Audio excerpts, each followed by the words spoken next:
안녕하십니까. 오늘은 윤리학연구소 142번째죠. 이론론 9번째 이야기를 하도록 하겠습니다. 일지사상의 공동체를 거짓과 사기가 없는 곳으로 만들기 위한 구제책, 즉 대안이 무엇이 있습니까? 이렇게 되겠죠, 이게. 음, 음. 예, 대안. 어. 일지사상이 우리가 살아가는 이 사회 속에서 거짓과 사기가 없는 곳으로 만들기 위한 대안들은 무엇이 있을까? 일지사상의 공동체를 거짓과 사기가 구조적으로 발생하기 어려운 곳으로 만들기 위한 대안들은 처벌을 강화하는 데 있지 않고, 그러니까 우리는 너 죄 졌으니까 처벌만 강화한다고 그래갖고 그게 해결이 되느냐? 그게 해결이 안 된다 이 얘기죠. 거짓이 생겨나는 조건 자체를 약화시키는 방향에 있습니다. 그러니까 거짓이 생겨나는 조건을 약화시키는 방향에 그 핵심이 있다는 얘기죠. 그래서 이 거짓을 발생하지 않기 위해서는 개인의 도덕성만 문제를 삼으면 안 된다. 그렇다, 개인의 도덕성만 문제를 삼으면 개인적인 문제로밖에 이게 돌아갈 수 없잖아요. 그런데 이제 개인의 문제도 있겠지만 공동체의 인식, 관계, 제도, 속도를 함께 문제로 전환하는데 그 핵심이 있다. 뭐가요?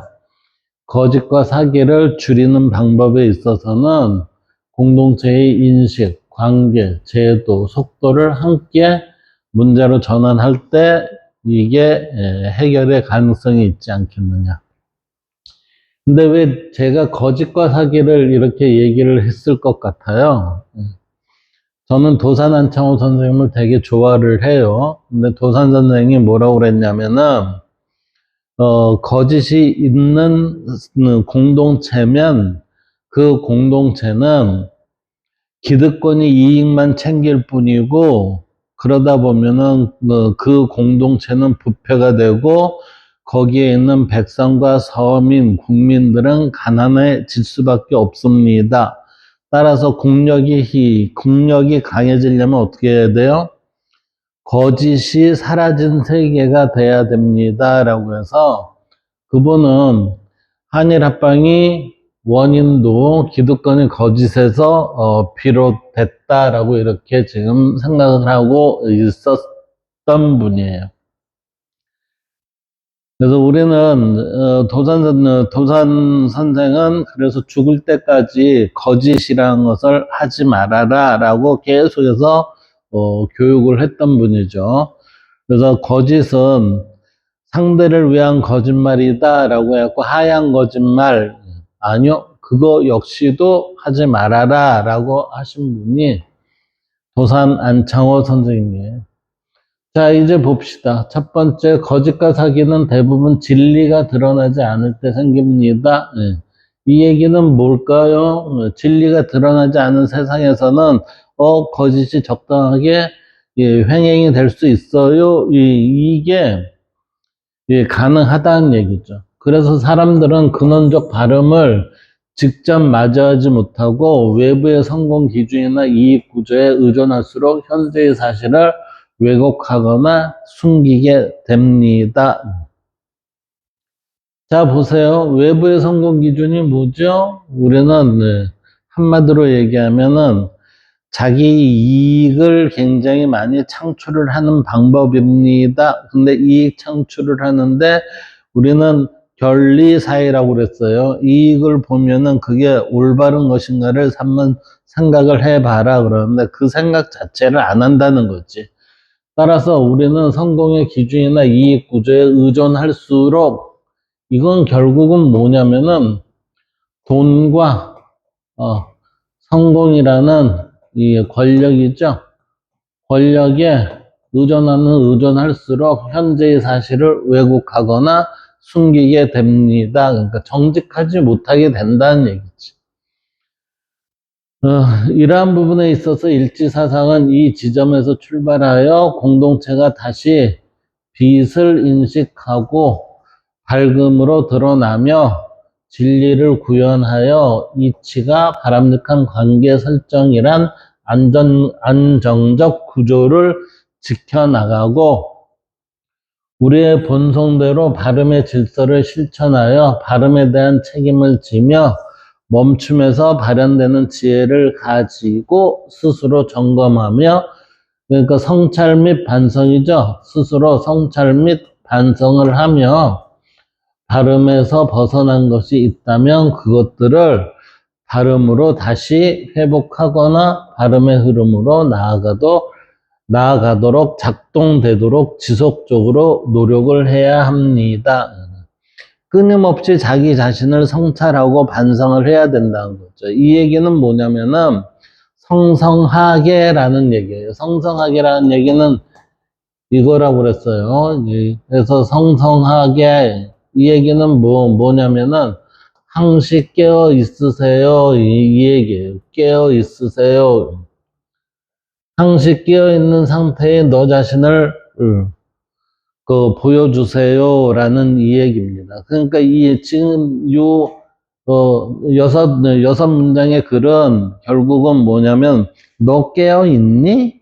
너는 너 자신에 대해서 지속적인 성찰과 반성을 통해서 네가 본래의 위치에 있고 벗어나지 않았겠지 이 얘기예요. 이를 위해서 공동체의 발음에 입각한 바람직한 의사결정과 정보 흐름의 발음의 근원처로부터 드러나는 빛의 공개성을 확보해야 합니다. 왜 이게 우리가 빛과 명과 밝음과 리와 해서 지금 계속해서 우리는 광, 명, 리, 성, 이 얘기를 하고 있을까요? 왜 그러냐면은 우리는 내재적 초월성을 가지고 있는 절대자로부터 우리는 빛으로 계시를 해서 나타난 그 현상에 우리의 밝음이 드러났으면 이 밝음에 맞는 진리를 구조적으로 우리가 만들어 나가서 그 구조가 나의 본성과 일치되며 확인이 되는 지점이 지라고 그랬어요. 따라서 이 지라는 거는 결국은 뭐냐면은 여기에서의 과정에서 드러난 이 지는 뭐라고 했냐면 깨달음 그랬어요. 깨달음. 그러니까 우리는 깨달음의 상태는 나의 본성을 통해서 진리가 구현이 되고 진리 구현이 된다는 얘기는 곧 밝음에 대해 의미를 알고 빛에 대한 것을 우리는 획득하게 됩니다. 그 빛에 대한 획득은 결국은 뭐예요? 내재적 초월성과 같은 그 동치의 값으로 내가 이해를 하게 됩니다. 이렇게 되는 거지. 그래서 결국은 깨달음의 현상에 나타나는 것은 결국은 뭐다? 빛의 현상입니다. 라고 이렇게 지금 흐름상으로 보여주고 있어요. 자, 그래서요, 여기서 공동체 발음에 입각한 의사결정과, 발음에 입각한 의사결정과, 그러니까 발음의 질서에 맞고, 정보 흐름의 발음의 근원처로부터 드러나는 광의 공개성을 확보해야 합니다. 이 얘기는 뭐, 광의 공개성을 확보해야 한다는 건 내가, 성성한 입장에 있어서의 깨달음의 상태를, 내가 유지해야 합니다. 이 얘기예요. 그래서 일지사상에서 빛은 소수의 권력자나 전문가가 독점하는 게 아니라 옛날에는 과거에는 어땠어요? 이 빛에 대한 것은 소수의 권력자나 전문가가 독점한다는 얘기는 결국은 정교일치의 세상에서 그랬다는 거죠. 그런데 지금에 있어서는 이 빚이 소수의 권력자나 전문가라는 얘기는 종교인이나 아니면 정치 지도자들이 이것을 자기의 권력의 형태로 유지하고 있다 이렇게 보는 거예요. 그래서 미셀 푸코는 뭐라고 그랬냐면은 빚을 감시의 그 형태로 지금 보고 있잖아요. 그래서 모두가 이렇게 그 일부만이 이것을 자기의 소유의 권한이 되는 게 아니라 모두가 접근할 수 있는 근원적 기준이 됐을 때 우리는 이게 모든 사람한테 동등한 입장을 가지게 합니다. 그게 일지사상이라는 거예요. 따라서 정책, 예산, 의사 결정 과정은 최대한 모두에게 투명하게 공개되어야 하며 밀실에서 지네끼리 쑥떡쑥떡 해갖고 나눠 먹기 식으로 이렇게 하면 안 된다 이 얘기예요. 그리고 알아야 할 이유가 없는 사람을 최소화합니다. 그러니까 알아야 할 이유가 없는 사람을 최소화한다는 얘기는 모두 가능한 한 공개적으로 해야 됩니다. 이렇게 되는 거지. 그래서 누구나 봤을 때, 저거 잘못됐어. 왜 저렇게 하지? 저 문제 있는 거 아니야? 이런 식으로 이게 우리의 시각에서 전개가 돼야 된다는 얘기예요. 이는 공동체에서 정보의 비대칭이 줄어들수록 이게 소수자만 가지면은 정보의 비대칭이 큰 거죠. 정보의 비대칭이 줄어든다는 얘기는 뭐예요? 모든 사람이 그 정보를 같이 소유할 수가 있습니다. 이 얘기죠. 그럴수록 거짓과 사기는 설자리를 잇는다. 왜냐하면 대부분의 거짓과 사기는 일부에게만 제한된 정보가 주어지는 것이라면 이때 일부라는 건 기득권, 그 다음에 자기네들이 어떤 것을 결정을 할 때 공개적으로 안 하고, 숨기면서 일부만 나중에 결정된 거에 일부만 슬쩍슬쩍 거짓부렁처럼 아니면은 잘 도색을 해서 이렇게 이제 보여준다는 거죠. 그래서 거짓을 말하거나 사기치는 사람들이 제한된 정보를 획득해 있던가 혹은 없던가를 떠나 거짓 사기의 대상에게 다름을 가장한 거짓과 사기의 언행으로 부정한 이익을 가져갈 수 있기 때문이다. 이 얘기는 소수한테 국한이 되면은 내가 소수의 입장이 아니다 하더라도 대부분의 사람들은 그것을 아는 척, 몰라도 아는 척 하면서 거짓말로 상대를 속여갖고 자기가 이익을 취할 수 있습니다. 이 얘기예요. 왜? 공개적이지 않고 비공개적이기 때문에 그게 가능하다는 거지. 따라서 공개적인 게 범주가 넓으면 넓을수록 사기를 칠 수 있는 확률은 어때요? 많이 줄어든다. 이 얘기예요. 이게 지금. 두 번째는 다음으로 밝음의 공동 검증 구조를 만들어요. 밝음의 공동 검증 구조라는 얘기는 진실을 밝히는 일을 개인의 양심에만 맡기면 안 되고 공동체가 함께 살피는 제도적 장치를 둬야 됩니다. 제도적 장치. 우리는 공동체가 함께 살피는 제도적 장치를 이미 마련은 돼 있어요. 근데 그게 지네들끼리만 오가는 정보가 돼서 우리는 그게 문제라는 거지. 그렇게 하면 안 되고 이 제도적 장치를 바탕으로 뭐를 해요? 바탕으로 공개가 돼야 된다 이 얘기예요. 공개가 돼야 한다. 누구한테? 모든 이에게 공개가 돼야 됩니다. 이 얘기예요. 이게. 이는 단순한 감시가 아니라 수기와 지리의 문화를 만들어가는 것이다. 이걸 우리는 하버마스는 뭐라고 그랬어요? 대화, 토론이 돼야 된다 이 얘기예요.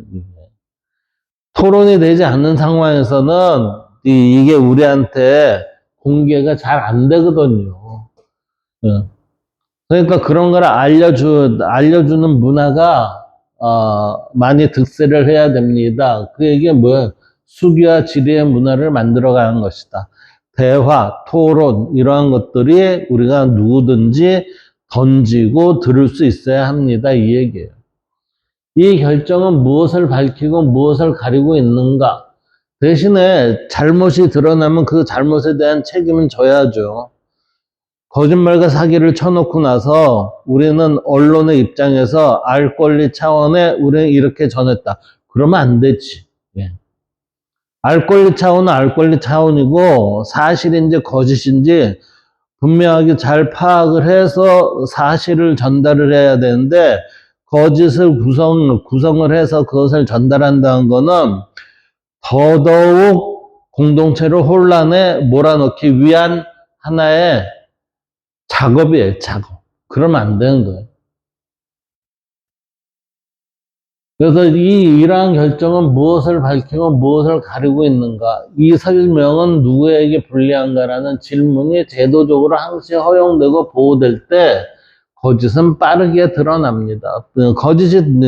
거짓이 시간 속에서 드러나니까 가능한 한 빠른 시간 내에 그것을 우리가 확인할 수 있으려면 어떻게 돼요? 공개돼야 된다, 이 얘기예요. 그래서 내부 고발자가 보호받는 이유도 바르지 못함에 대한 것을 바름으로의 회개를 통해 공동체의 이익을 드러내는 방법이기 때문에 내부 고발자가 보호를 받도록 하는 거죠. 그러므로 밝음은 혼자서만이 아니라 공동체가 함께 참여해야 하고 그렇지 않으면 밝음은 유지되기가 어렵습니다. 세상이 밝지 않으면 어떻게 돼요? 음침하잖아요. 음침하다는 건 뭔가 숨기고 있다는 거거든요. 뭔가 숨기고 있다는 얘기는 자기들 숨기는 자들의 이익만 챙기겠다라고 이렇게 하는 거예요, 이게. 겉으로는 번들어하게 얘기를 해서, 우리 소수자들은 이 국민들 다수를 위해서 우리는 이렇게 할 겁니다 하고 하지는 않고 말만 던져놓는다는 거지. 네. 그래서 이를 윤리의 차원으로 보면 외부 규범보다 광명리의 일관성을 중시합니다. 그러니까 광명리의 일관성을 중시한다는 것은 발음의 질서에서 벗어나지 않습니다. 이 얘기예요. 발음의 질서에서 벗어나지 않습니다. 그러나 광명리의 일관성을 지키기 위한 규칙은 많지만 적용이 선택적인 사회에서는 이 얘기는 뭐예요? 아무리 많은 규칙을 만들어 놨다 하더라도 법조항이 있다 하더라도 그것을 적용시키는 것을 모든 사람한테 동일하게 적용하지 않고 미운 놈을 골라서만 적용을 한다면 이 얘기예요. 그렇다면 숨김이 드러나기 때문에 거짓이 합리화된 사례가 많습니다. 이러한 사례가 많은 것은 어때요? 독재 내지는 혼란한 사회가 되는 거예요. 이는 일치사상이 드러난 공동체에서는 규칙의 수보다 발음의 질서를 지켜나가는 작동의 일관성이 중요함을 알려줘요. 즉, 아무리 많은 규칙이라 하더라도 그 규칙이 어디에 발음의 질서에 합당한가를 먼저 살펴봐야 된다는 얘기죠. 발음의 질서에 합당하는 척 했다 하더라도 적용이 선택적이면 문제가 있다 이 얘기예요.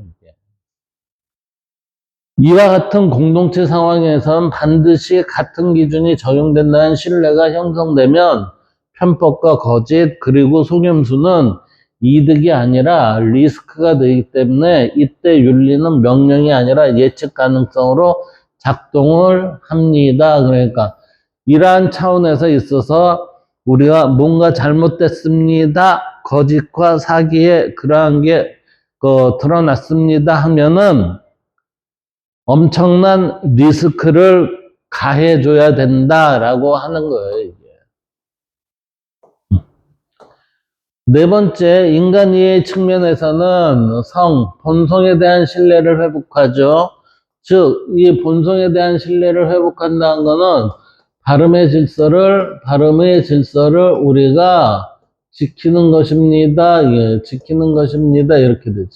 그래서 사람을 본질적으로 이기적이거나 속일 존재로 전제할수록 인간은 원래 이기적이야. 인간은 누구나 그 거짓말을 할 수 있어. 이렇게 한다면 안 된다는 거지.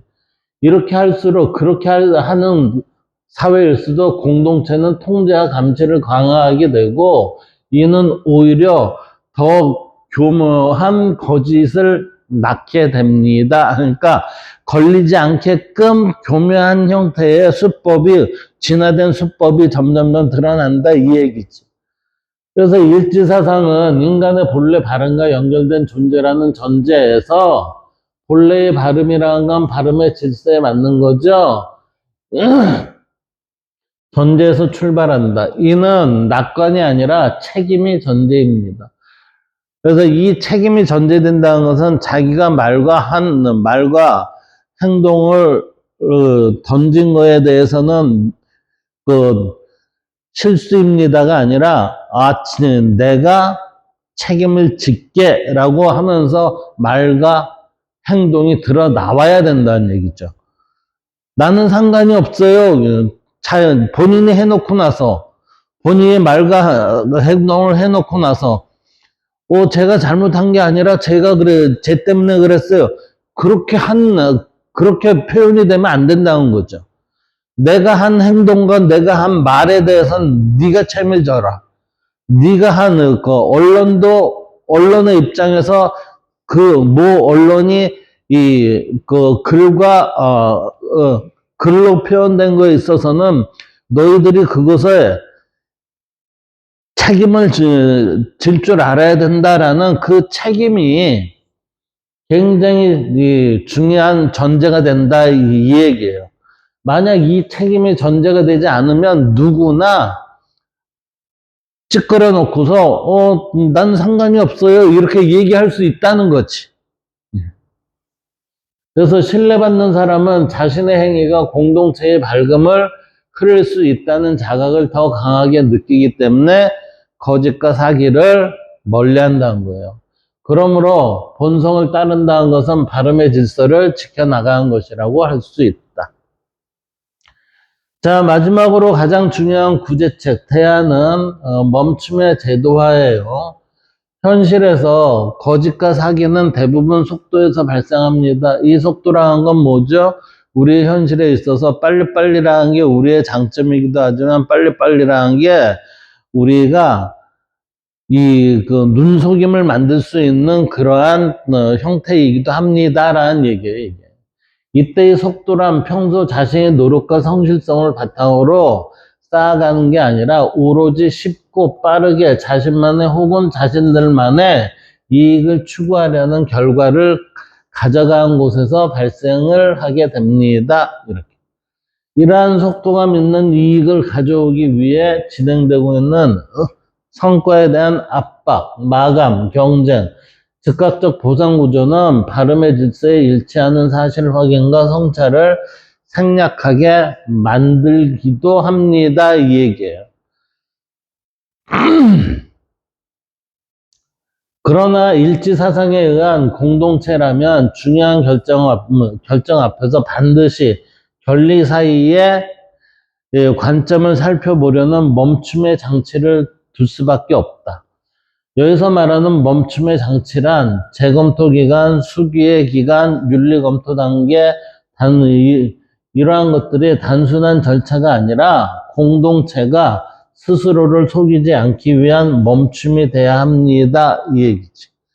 그래서 이 멈춤이 반복될수록 어때요? 발음의 질서를 향하게 되지만 그 과정 속에서 드러난 거짓의 결과는 반드시 비용이 큰 선택이 됩니다. 라는 얘기니까 거짓을 속도감 있게 하다가 제대로 된 게 나오지 않았을 때는 큰 비용의 선택이 됩니다. 라는 얘기는 비용으로서의 커다란 손실이 가해질 수밖에 없습니다. 이 얘기예요.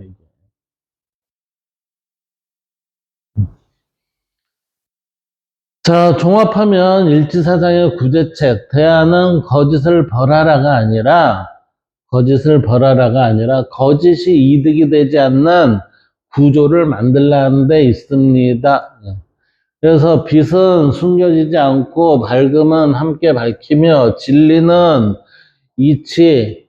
이치가 일관되게 작동하고 본성은 스스로 바람의 질서에 놓여있는 존재만이 가지는 신뢰 속에서 책임을 지며 멈춤은 속도를 늦춰 언제나 바람의 질서에서 벗어나지 않는 흐름을 바로잡게 합니다. 그래서 여기에 광명리성지의 모황 구조를 통한 우리의 시스템 구조가 되어 있어야 합니다를 지금 얘기하고 있는 거예요. 이런 공동체에서 일지사상은 거짓과 사기는 완전히 사라지지는 않더라도 거짓과 사기가 지속되기 어려운 현상으로 밀려나게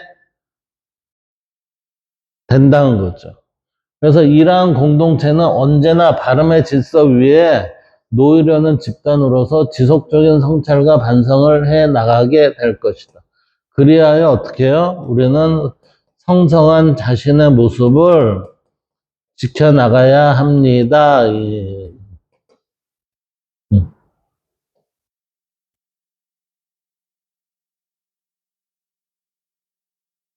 이를 한 문장으로 정리하면 일지사상은 사람을 함으로써 거짓을 없애는 게 아니라 단속한다는 거는 죄를 지어서 그렇게 하는 게 아니라 우리는 공동체의 흐름을 바름의 질서 위에 바로 세움으로써 거짓이 스스로 드러나도록 만드는 작업입니다. 이렇게 되는 거죠.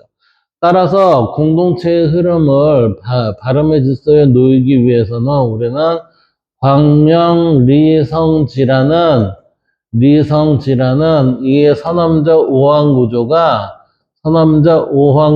어때요? 예.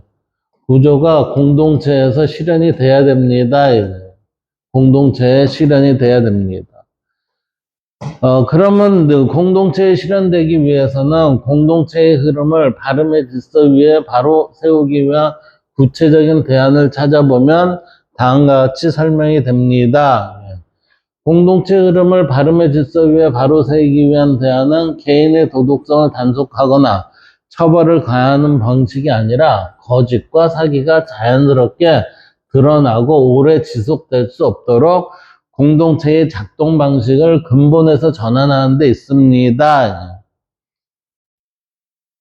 그러니까 큰 집단이 바뀌어야 된다는 얘기예요. 큰 집단.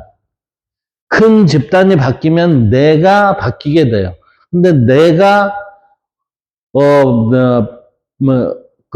바름의 질서에 맞게 살아갔을 때 나의 역량에 따라서 그 주변의 범주도 변화는 되겠지만 대체로는 그 부분에 있어서는 한계가 있어요. 그러니까 바꾸려면은 어떻게 돼야 돼요? 공동체가 집단의 형상으로 거짓과 사기 같은 게 했다 그러면은 그걸로 인해서 큰 리스크가 가해진다라는 거를 그걸 알게 해줘야 된다는 거죠. 그래서 일지사상의 관점에서 볼 때 공동체의 혼란은 구성원 개인의 타락보다 공동체가 바름의 질서 위에 있어야 하나 공동체의 바름을 지키려는 흐름의 왜곡, 즉 우리는 바름 위에 있어야 되는데 이 흐름의 왜곡이라는 거는 부정함이 이익을 가져다 준다라는 형태의 유혹에 질 수 있기 때문에 이 흐름이 왜곡에서 비롯됩니다. 바름을 지키려는 흐름의 왜곡에서 뭐가 거짓과 사기가 비롯됩니다. 이렇게 된 거예요. 따라서 공동체 혼란의 해결 역시 바름의 질서 위에 놓이도록 하는 흐름을 바로잡는 데서 시작돼야 합니다. 그러니까 공동체가 굴러갈 때 어디 바름의 질서 위에서 지속적으로 굴러가야 되는데 거기에서 옆으로 빠져갖고 부정의 흐름이 드러날 수 있다라고 하면 다시 그것을 바람의 질서 위에 올려놓아야 된다는 얘기예요. 이를 위하여 우선 공동체는 숨길 수 없는 구조를 갖춰야 합니다. 그러니까 모든 게 열린 상태에서 논의가 돼야 합니다. 이 얘기죠. 그러니까 이건 뭐예요? 대화, 대담, 이러한 공동에 있어서의 개방성, 이런 것이 반드시 주어져야 된다 이거죠. 자기네끼리 쑥덕쑥덕 해갖고 이렇게 할 거예요. 이러면 안 된다는 거지. 그래서 의사결정, 재정, 인사, 평가와 같은 핵심 과정은 소수에게만 허용된 정보가 아니라 객관성이 있어야 되죠. 공동체 전체가 접근할 수 있는 영역으로 전환되어야 합니다. 즉, 이 얘기는 뭐예요? 객관적이어야 합니다. 객관적이어야 합니다. 그래서 정보의 비대칭이 줄어들수록 정보가 모든 사람한테 가능한 한 공개가 될수록 거짓은 잘할 공간을 잃게 되겠죠. 이는 개인을 의심하기 위해서가 아니라 공동체가 스스로를 속이지 않기 위한 최소한의 장치입니다. 따라서 숨길 수 없는 구조가 갖는 투명성은 감시가 아니라 신뢰의 전제입니다. 신뢰의 전제라는 것은 뭐죠? 네가 한 언행에 대해서는 네가 책임을 져야 된다 이 얘기예요. 누구 탓을 하면 안 된다 이 얘기예요. 언론도 그렇고 모든 게 자기 의사표현을 할 때는 다른 의사표현을 해주는 것이 이 공동체의 혼란을 막고 바름의 질서 위에서 우리가 지속적인 삶을 살 수 있는 그런 상황입니다. 라고 얘기할 수 있는 거죠. 두 번째, 다음으로 공동체는 진실을 개인의 양심에만 맡기지 않고 함께 밝히는 구조를 갖춰야 합니다. 이를 위해 중요한 결정과 정책은 다양한 관점에서 질문되고 검토될 수 있어야 하며 반대 의견이나 문제 제기가 불이익으로 이어지지 않는 문화가 제도적으로 보장되어야 합니다. 질문이 사라진 공동체는 보세요. 질문이 사라진 공동체는 안정된 게 아니라 협박이에요. 협박. 강박과 협박으로 인해서 그냥 조용하게 있는 상태예요. 이게. 그 안정된 게 아니라 위험한 상태에 놓여 있게 됩니다. 내부적으로는 그게 엄청난 위험한 거예요. 함께 묻고 함께 확인하는 과정에서만 바름의 질서 위에 놓인 진실은 유지될 수가 있습니다. 그렇지 않다면 공동체는 언제나 썩어가는 고인물의 모습이 되어갈 것이며, 그러니까 우리가 자기의 의견을 드러내지 못하는 사회는 어떻게 돼요? 어쩔 수 없이 끌려가는데 그 끌려감 속에는 뭐죠? 불만이 점점 커지게 될 수밖에 없다 이 얘기죠. 그래서 사회 정치적인 상황은 공동체를 우민시하는 독재를 지향하게 될 것입니다. 왜? 내가 이렇게 얘기를 해도 모두가 꼼짝없이 따라와 주니까 그보다 더한 것을 더 세게 하다 보면 자연스럽게 독재 국가가 되는 거지. 그럼 독재를 하는 자는 자기가 독재를 하는지를 모르겠죠? 왜? 당연히 그렇게 따라오니까. 그러면 그 공동체에 사는 사람은 뭘까요?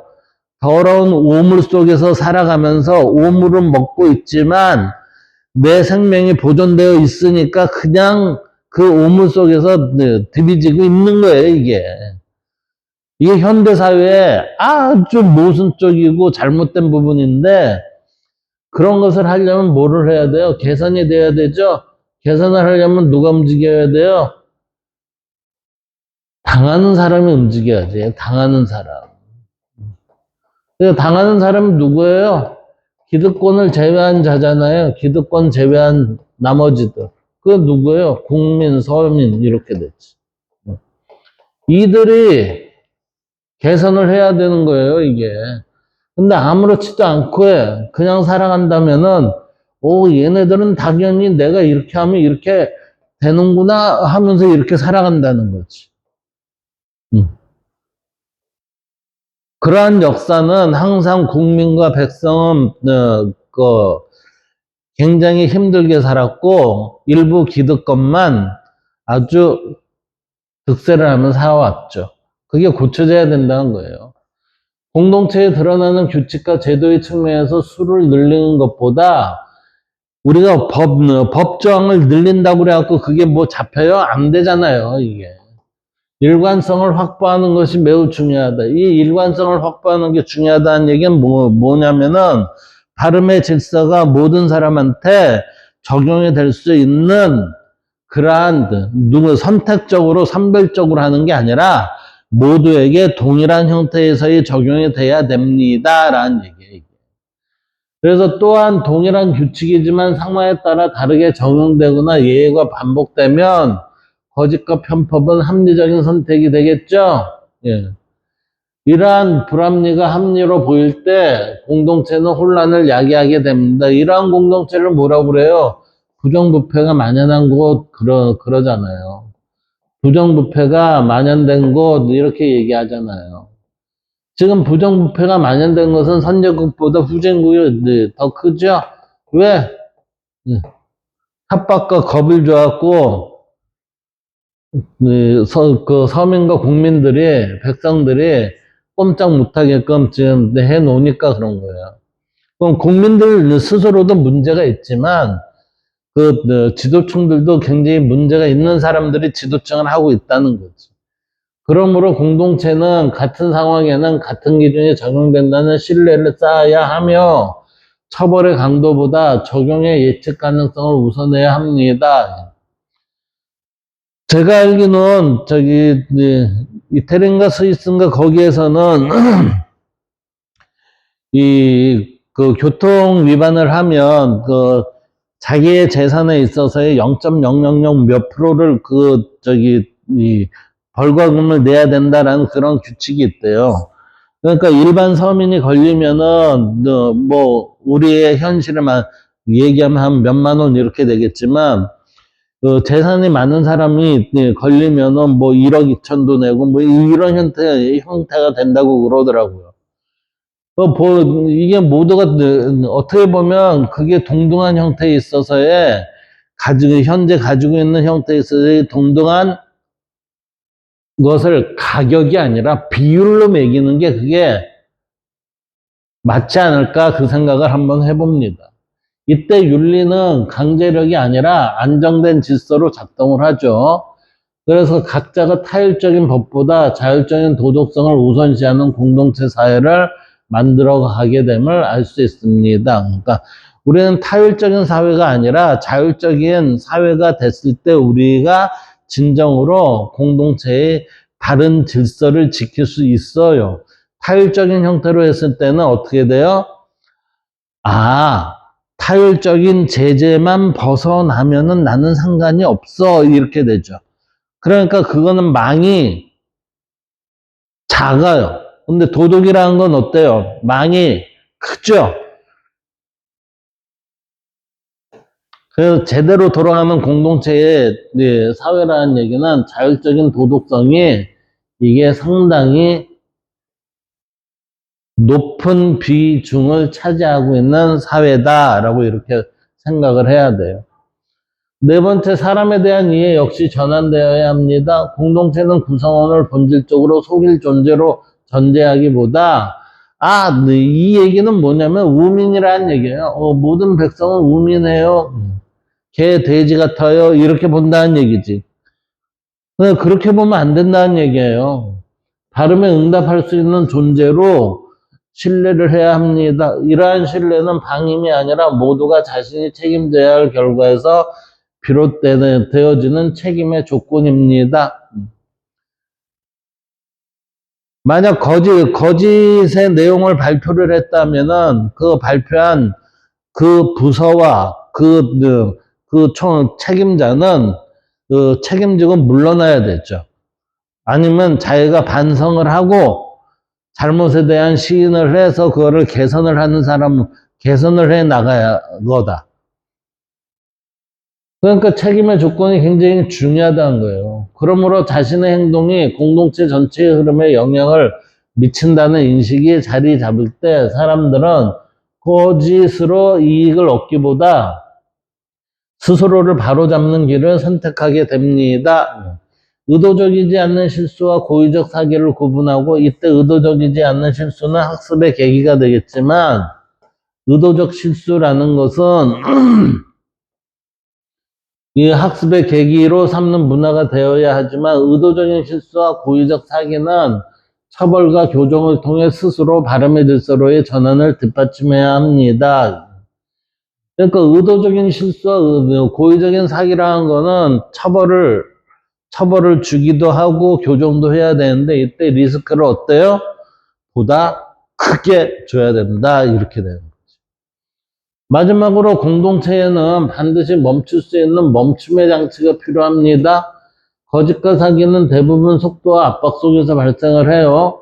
빠른 성과와 즉각적인 결과를 요구하는 구조는 성찰과 확인의 과정을 생략하게 만들죠.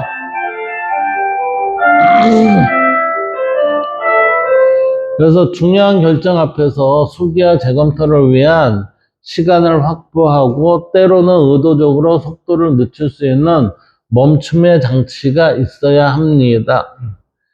이러한 멈춤의 장치가 있다면 우리는 모든 사람이 이 멈춤의 장치라는 것은 개인적으로는 항시 깨어 있으려는 자기 성찰과 반성을 할 수 있는 그러한 태도가 유지돼야 되지만, 제도적으로도 우리는 그 흐름을 제도 속에서 멈춤의 장치를 만들어서 그걸 살펴봐야 된다는 얘기예요. 그래서 멈춤은 정체가 아니라 흐름을 바로잡기 위한 되돌림입니다. 가기는 가되 잘못 가고 있는 것을 바로 잡아갖고 어미닭의 역할을 해줘야 하는 게 이러한 것입니다. 따라서 종합하면 공동체의 흐름을 바로 세운다는 것은 사람을 통제하는 것이 아니라 구조를 정직하게 만드는 일입니다. 그러니까 구조를 정직하게 만든다는 얘기는 뭐죠? 제도와 조직이 정직해져야 됩니다. 이 얘기예요.